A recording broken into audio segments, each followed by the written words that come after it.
Boss ఎక్కడ్రా? ఎవరో మొగుడు పిల్లల గొడవ తీరుస్తున్నాడు. అది చూద్దాం. దాని మాయలో పడి ఆ శుభం తెలని నా బిడ్డకు అన్యాయం చేశాడు బాబు.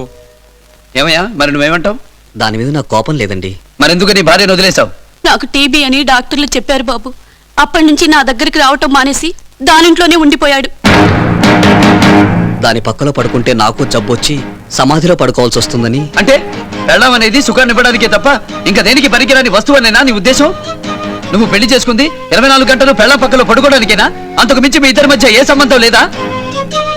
ఈ రోజు నీ పెళ్ళానికి టీబీ అని వదిలేసావు. రేపు నీకే కాలో చెయ్యపోయి దేనికి పనికి రాకుండా పోతే నీ పెళ్ళం కూడా నిన్ను వదిలేసి మరొకటి పక్కలో పడుకోవచ్చా?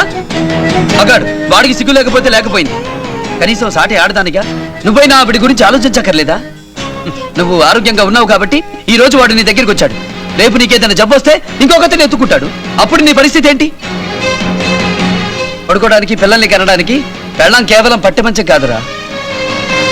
వీడిపోయిందని పొలాన్ని, వట్టిపోయిందని పశువుని వదిలేసినట్టు ఆరోగ్యం బాగాలేదని వదిలేయడానికి ఆవిడే మనసులేని వస్తువు కాదురా. నీ చిటికెన వేలు పట్టుకోవడానికి చిన్నప్పటి నుంచి పెంచిన తల్లిదండ్రులను వదిలి వస్తుంది నా భార్య.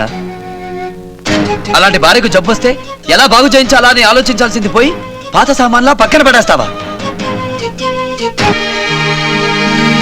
హాస్పిటల్లో చేర్పించి వైద్యం చేయించు. వంట బాగోలేదని తల్లిని, ఒళ్ళు బాగోలేదని ఇల్లాలిని వదిలేస్తే నాశనం అయిపోతావు. నన్ను క్షమించండి బాబు, ఇంకెప్పుడు ఇలాంటి తప్పు చేయను. లేలే, ఇంకెప్పుడు ఇలాంటి వెధవ పనులు చేయకు. హాస్పిటల్కి తీసుకెళ్ళు. పద.